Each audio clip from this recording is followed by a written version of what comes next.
या आठवड्यात पोलीसवाल्या साहेबांचा आणि पप्पीवाल्या पारूचा नवीन पिक्चर आलाय. काय कॉम्बिनेशन आहे ना.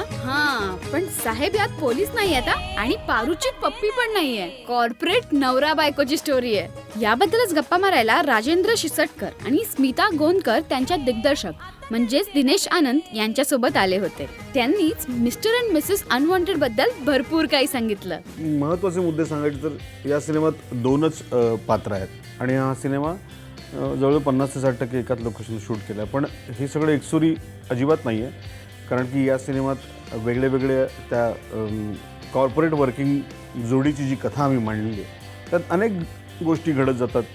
त्यांच्यातले वेगळे वेगळे मूड्स, वेगळे स्विंग्स, त्यांच्यातलं प्रेम, त्यांच्यातले रुसवे फुगवे, या सगळ्याबरोबरच त्यांच्यातला एक मोठा डायलेमा असतो मूल होणं न होणं. आणि तो असा तराजूसारखा सिनेमा कधी इकडे कधी तिकडे असं झुकत असतो सतत. तर ते कसं त्या घटनेकडे बघतात आणि एकंदरच जगण्याचा सकारात्मक पॉझिटिव्ह दृष्टिकोन त्यांच्या ते घेऊन पुढे आयुष्य जगण्याचा विचार करतात. तर एक अशी हलकी फुलकी आणि छान खूप रिअलिस्टिकपणे मांडलेली, ज्याच्यात कुठेही फार कॉम्प्लिकेशन नाही आहेत, एक अशी हळूवार कथा आहे. Riya, I am sorry. तू पिल्स घे ना. काल रात्री पुन्हा तू प्रिकॉशन घ्यायला विसरलास. That was a surprise from me.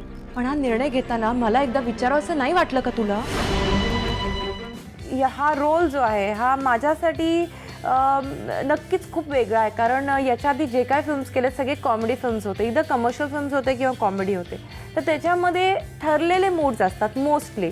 पण या फिल्ममध्ये मला वेगळे मूड्स आणि इमोशन्स एक्सपिरियन्स करायचे होते आणि परफॉर्म करायचे होते. तर नक्कीच माझ्या इमेजच्या फार विरुद्ध, फार वेगळं हे काहीतरी होतं. आणि या सिनेमाच्या माध्यमातून मी पहिल्यांदा अवॉर्ड्सच्या सर्किटमध्ये एंटर झाले म्हणता येईल. एवढ्या फिल्म्समध्ये कुठलीच फिल्म माझी अवॉर्ड्स किंवा इंटरनॅशनल अवॉर्ड्सला गेली नाही, पण ही फिल्म गेली. तर नक्कीच खूप वेगळं आहे माझ्या इमेज आणि ह्याच्या मध्ये. पण मला ते करायचं होतं आणि जशी फिल्म आली तर मी म्हटलं yes I will do it. मला खरंच करायचं आहे, मला एक्सप्लोअर करायचं आहे. याच्या आधी मराठीत मी खूप काम केलं होतं, पण निगेटिव्ह कॅरेक्टर्स होतं, काही पॉझिटिव्ह होतं. पण इन्स्पेक्टरची भूमिका एवढी फिक्स झाली होती की लोकांच्या डोळ्यासमोर इन्स्पेक्टर म्हटलं की मीच यायचं, म्हणून इतर कुठला काही विचारलंच जायचं. त्यामुळे एक ॲक्टर म्हणून मला माझ्यात काही जे पोटेन्शियल्स होते ते परफॉर्म करता आले या फिल्ममधून. माझ्या सुखासाठी तुला मी इतका त्रास दिलाय ना, खरं तर मी तुला सॉरी म्हणाला.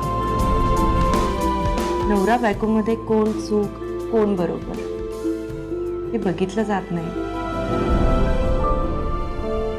हा सिनेमा म्हणे या दोन्ही कलाकारांची इमेज ब्रेक करणार आहे. या कलाकारांना त्यांच्या फिक्स इमेज पेक्षा वेगळ्या भूमिकेत पाहणं हे म्हणजे खूपच कठीण. पण ते जमलंय दिग्दर्शक दिनेश आनंद यांना. कास्टिंग बद्दल सरांनीच आम्हाला सांगितलं. कास्टिंग खरं तर आपण सतत असं आपल्याला वेगळं काहीतरी जोडी बघायची, म्हणजे फ्रेशनेस असली जोडी बघायची सवय असते. सतत तेच पेअर्स आपण बघत असतो. म्हणून असं विचार केला की मॅच्युअर्ड स्टोरी आहे, थोडीशी मॅच्युअर्ड अभिनेत्यात असायला हवेत. तर कसं असतं की कास्टिंग करताना पहिले डोक्यात येतं की तुमच्या दिसणं, कॅरेक्टरचं जे फिजिकल दिसणं असतं ते किती त्या कॅरेक्टरबरोबर जाते. त्याच्यासाठी थोडीशी मेहनत मी केली, थोडी राजेंद्रने केली, राजेंद्रच्या कॅरेक्टरसाठी. आणि स्मिता तिचं प्रोफेशन असं आहे की ती एका इव्हेंट मॅनेजर कंपनीमध्ये मॅनेजर आहे. तर ते तिचं तो आउटलुक सगळा आहे. तर 50% माझं काम तिकडे झालं होतं.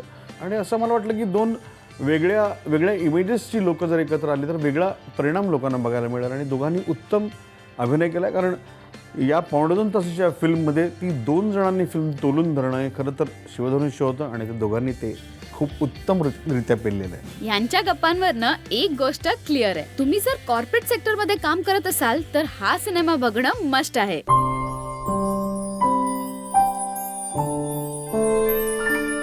फिल्मी गप्पांच्या या फिल्मी दुनियेत वेळ झाली आहे इथेच थांबायची. पण तुम्ही कुठेही जाऊ नका, कारण असेच फिल्मी अपडेट्स आम्ही तुमच्यासाठी घेऊन येणार आहोत फिल्मी गप्पांच्या पुढच्या भागात. तोपर्यंत माय बोली पहा, मस्त रहा.